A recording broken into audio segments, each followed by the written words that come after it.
Persaudaraan Setia Hati Trate dibentuk tahun 1922 atas prakarsa Ki Hajar Harjo Utomo di Desa Pilangbango, Madiun. Awal perintisannya, organisasi bela diri ini bernama Setia Hati Pencak Sport Club, dengan misi membekali pemuda dengan ilmu bela diri untuk menentang Belanda. Siapa sebenarnya RM Imam Kuswangat? Dialah pendobrak di dalam organisasi Persaudaraan Setia Trate ini. Beliau mengikuti latihan Setia Trate sejak tahun 1955 dan disahkan menjadi warga Persaudaraan Setia Trate ini tahun 1958, kemudian mengikuti pertandingan pertama kali di Kota Madiun menjadi juara yang pertama.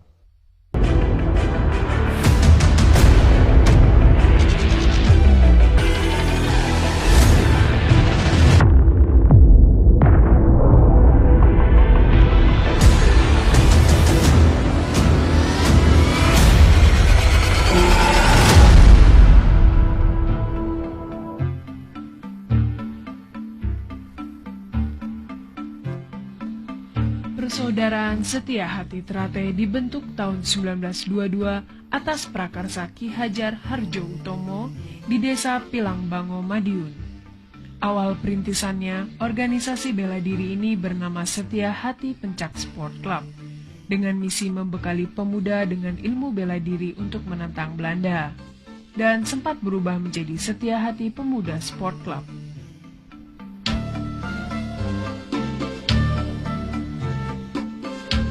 Baru setelah Jepang masuk, nama organisasi ini berganti lagi menjadi Setia Hati Trate. Perubahan nama pun masih terus berlangsung hingga tahun 1948, dengan menambahkan kata persaudaraan di depan Setia Hati Trate sebagai nama organisasi, dan ditetapkannya Ki Hajar Harjo Utomo menjadi ketua umum.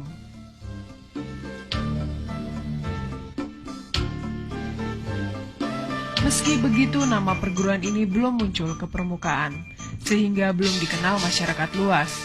Hingga hadirnya seorang pemuda kelahiran 18 November 1938 bernama Aryo, atau lebih dikenal dengan Raden Mas Imam Kusupangat. Setelah mengemban ilmu sekian lama dan meraih gelar pendekar, dengan seizin perguruannya di dekade tahun 50-an, Raden Mas Imam Kusupangat membuka latihan sendiri di pavilion rumahnya untuk berkiprah sekaligus mengawali baktinya pada perguruan.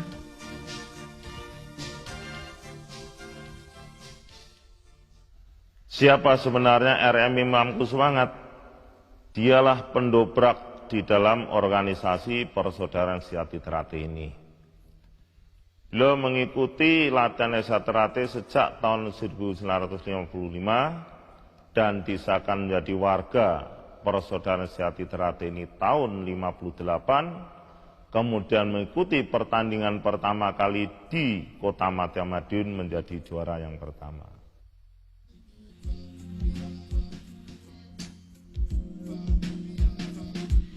Kegigihannya melatih dan terus menggali ilmu mengantarkan Raden Mas Imam ke gerbang kepemimpinan dengan dipercaya memangku jabatan ketua dalam kepengurusan Persaudaraan Setia Hati Trate cabang Madiun.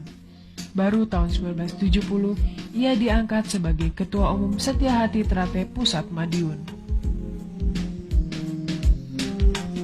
Sedemikian besar kepercayaan yang diamanatkan kepadanya membuat Pak Imam lebih mencurahkan segenap tenaga dan pikiran untuk perguruan.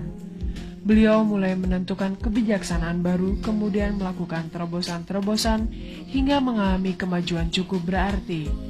Hal ini membuat nama Setia Hati Trate mencuat ke permukaan dan kian menyerbat tidak hanya di sekitar Madiun, tapi merambat ke Solo, Semarang, Surabaya, Malang, dan Mojokerto. Setia Hati Trate pula menjadi salah satu perguruan yang mendukung berdirinya induk organisasi pencaksilat IPSI.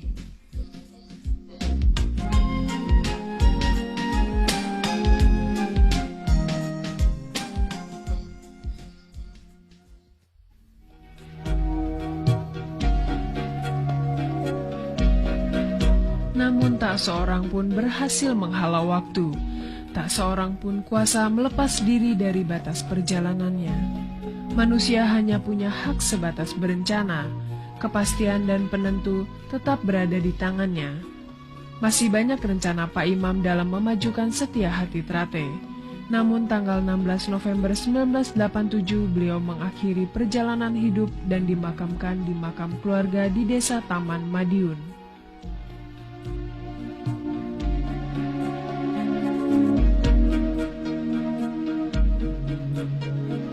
Jasad Pak Imam boleh saja mati, namun karya dan dharmanya akan tetap hidup selamanya. Bahkan kini persaudaraan Setia Hati Trate berkembang pesat baik dalam segi kuantitas maupun kualitas di 140 cabang di seluruh tanah air. Juga telah merambah ke mancanegara seperti Belanda, Amerika, Prancis, Australia, dan negara-negara Asia lainnya dengan jumlah anggota berkisar 300.000 orang.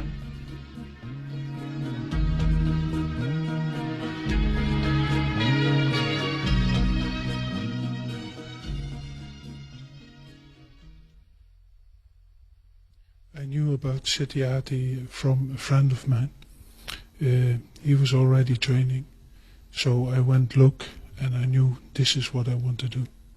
I find interesting from Setia Hati the philosophy, the inner part for the person, the development for the